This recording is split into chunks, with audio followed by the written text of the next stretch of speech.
Hello, Frozen Frontiers. Back at you guys here with another little update.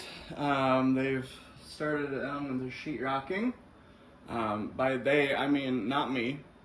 So that's good that it's not me.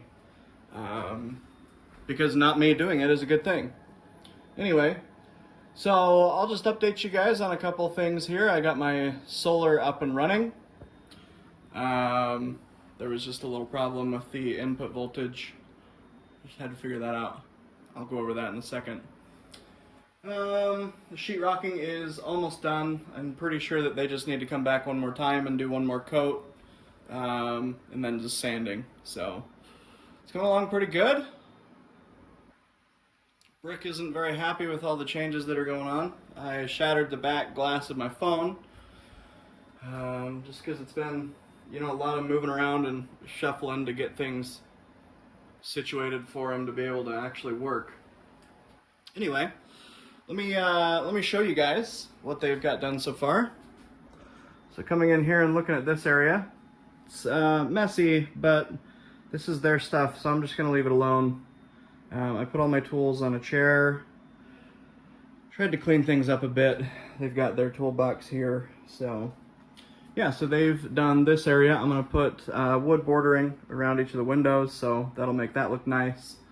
This window here specifically wasn't pushed far enough back, so they didn't even do a border.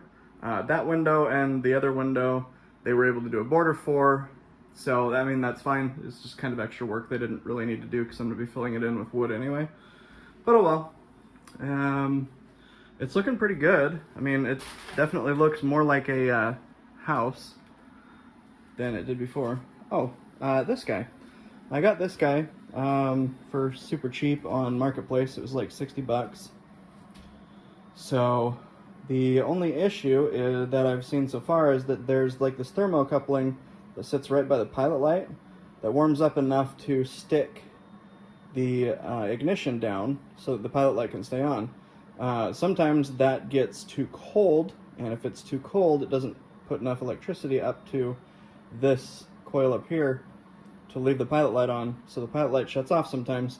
I'm just going to I'm pretty sure that I can just order one online, so I'm going to order a new thermocoupling thing online for this.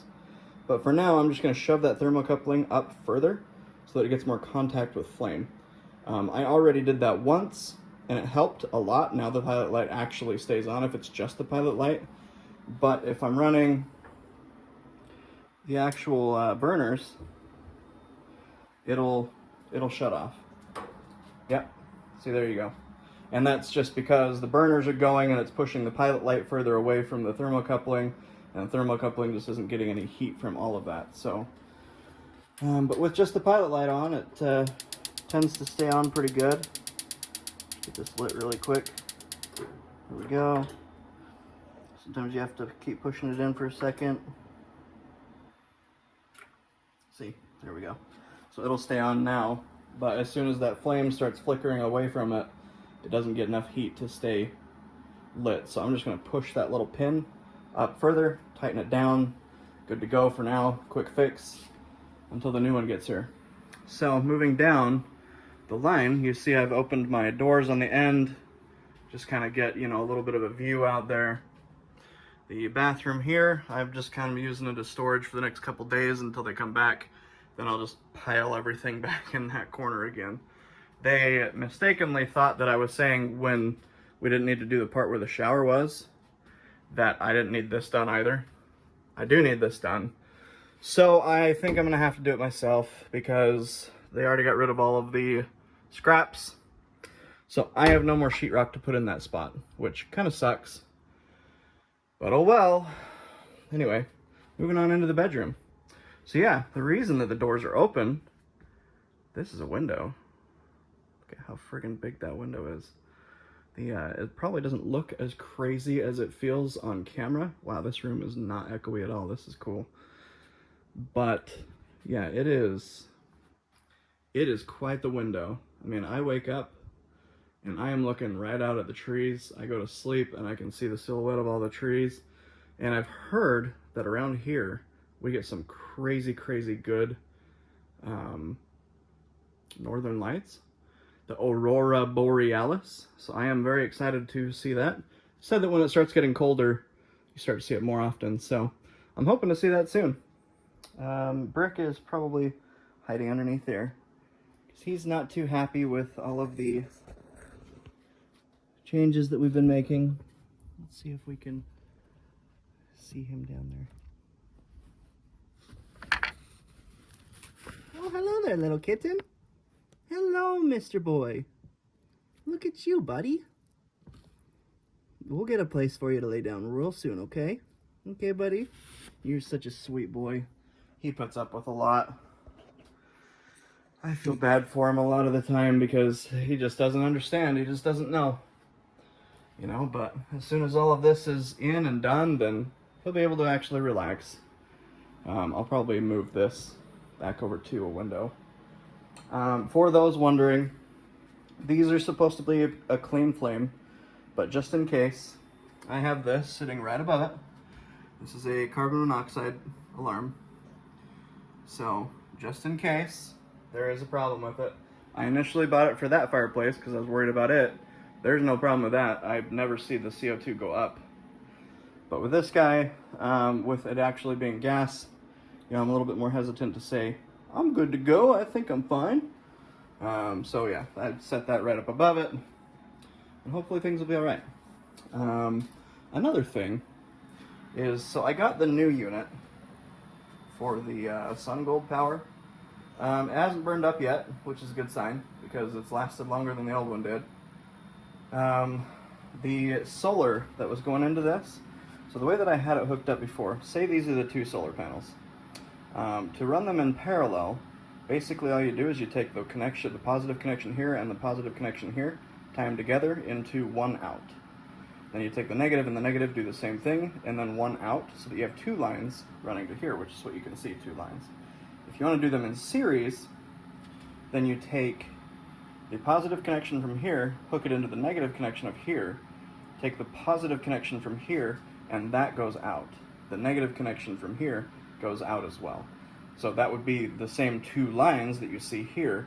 The issue that I was running into is that both of these solar panels, we'll just call them that for now, both of these solar panels were hooked up in parallel, which means that they're outputting the maximum voltage that they can individually as a unit. Where if you run them in series, then you essentially double the amount of voltage that you can send through the current. Well, these units here, they require at least 90 volts of power going through the line for it to even register that there is anything on the line. With them running in parallel, I was only getting 51 volts out of these. With them running in a series, I'm getting like 95 volts.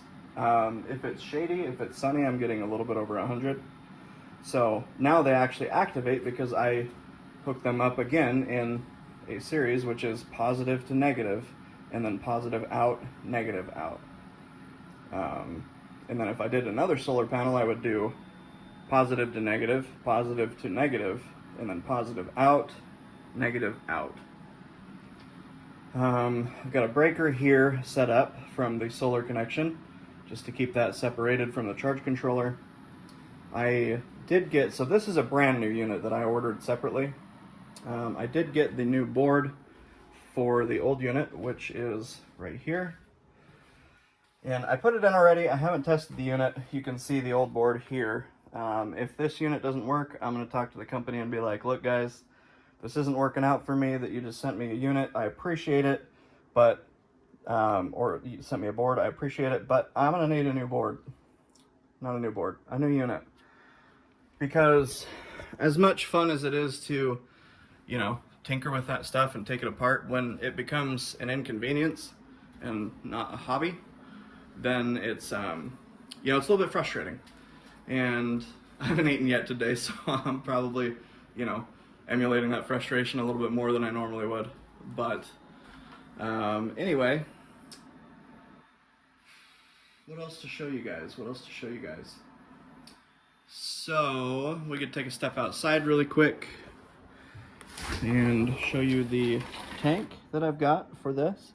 So don't mind the mess here. This is just from the sheetrocking that they've been doing. They've had to pull out a lot of the overhang insulation that's been in the way for them. So I got this tank off of Marketplace as well. It's a pretty solid tank. I painted it. It had just, you know, a little bit of rust spots here and there, but I wanted to make it look nice. So just bought some spray paint, spray painted it. I'm gonna put another coat on eventually, but for now it's working fine. Filled it up today. I'm pretty sure I'm gonna look for a different place to fill it up, because the closest place to fill it up charges $4.50 a gallon. Which means that this tank holding 23.5 gallons costs a whopping $108 to fill up. And while I'm hoping that this will last, you know, 3 or 4 weeks running on that little Mr. Heater guy in there, that's still, you know, for a heating bill, that's pretty pricey. So I just took it and used one of my Sawzall things, cut a little hole in the wall. I'm going to patch that up a little bit nicer. But yeah, just cut a hole in the wall, going straight in. From here, I'm actually planning on putting a grill right here anyway. So it'll be kind of nice that there's a hole right there, and then I can have, you know, a propane tank here going in that can fuel the Mr. Heater, and it can fuel the grill as well. So, moving along. So I tried to clean up a little bit of the mess that I got going around, and, you know, essentially made more of a mess in the process, but I have upgraded my shower to a trash can.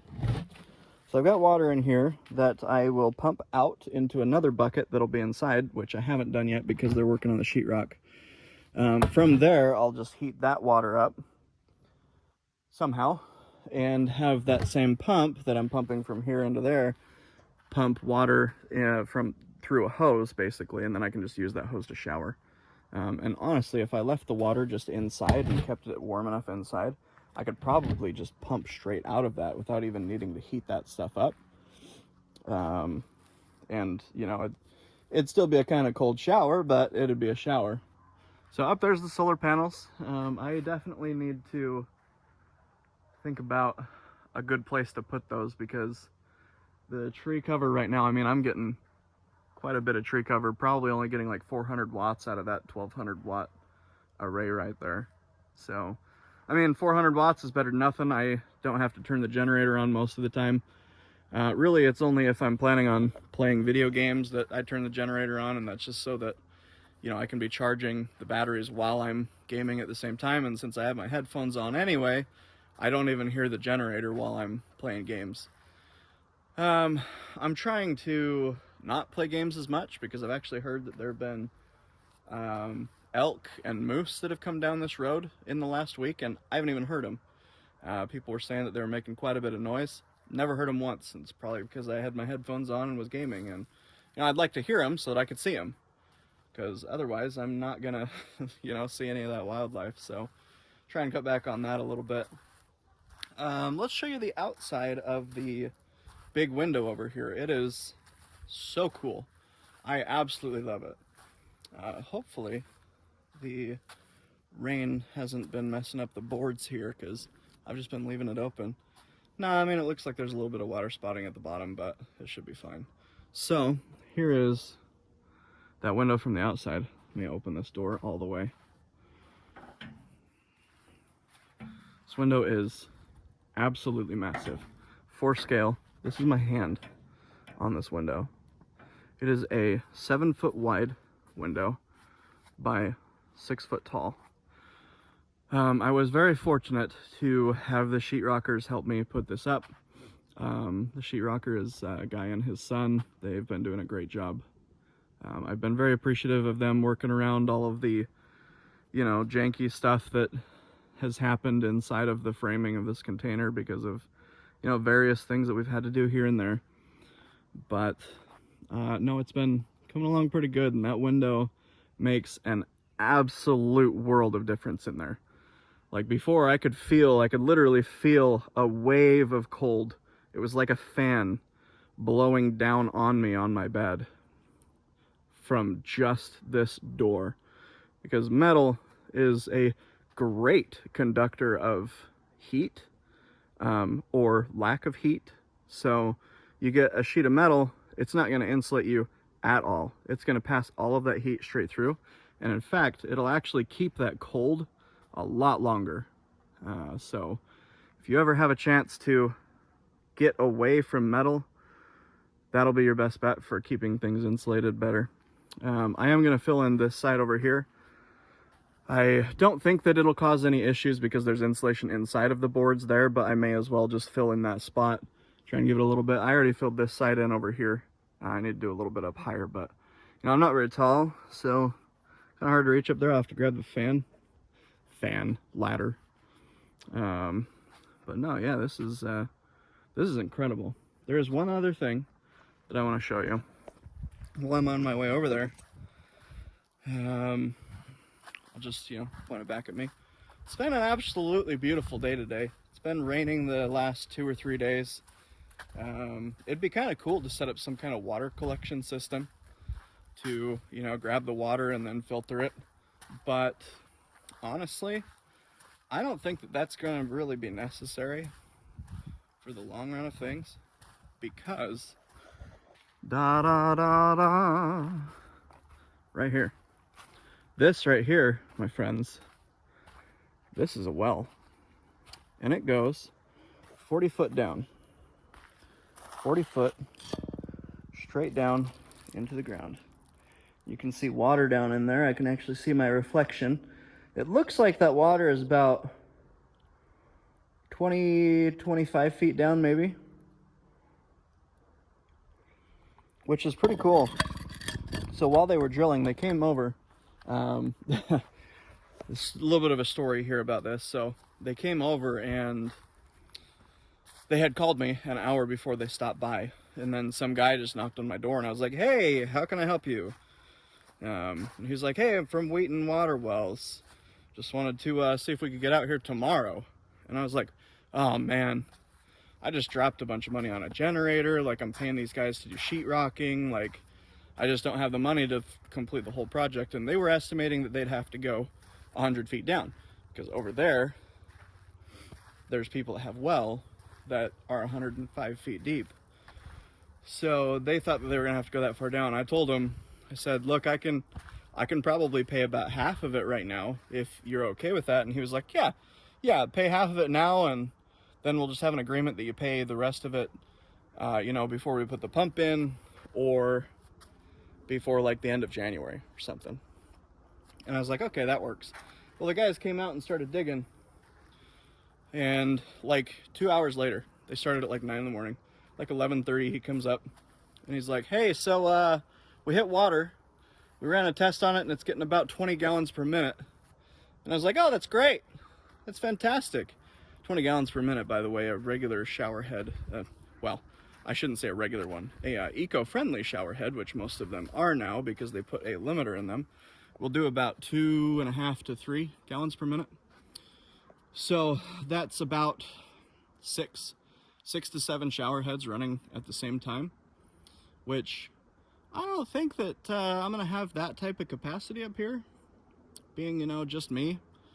I mean, maybe later on I monitor the well, and after we've got, you know, a bunch of places set up here and people are actually coming and going more frequently, check and see how much it's draining that well. But 20 gallons per minute, that's great. That'd fill up one of these big buckets in 2 minutes. So that's fantastic. So yeah, they only had to go 40 feet down. It's $60 per foot. So it was like $2,700 total to get the whole thing done, which is, that's fantastic. I mean, they still need to put the pump in, which is going to be like, I'm going to guess $1,700, but I'll do that next spring, because I don't think that there's really a point in getting a pump there, because I don't have electricity over there, and I don't really want to run an extension cord that's going to be sitting under the snow and getting ruined, and I don't think I have one that long anyway. So yeah, I'm pretty sure that that's all the updates I've got for you guys. I'm going to go to Subway and get some food. So anyway, I hope you guys all have a fantastic night. Whatever you're doing, I hope you're doing it the best you can. Catch you later.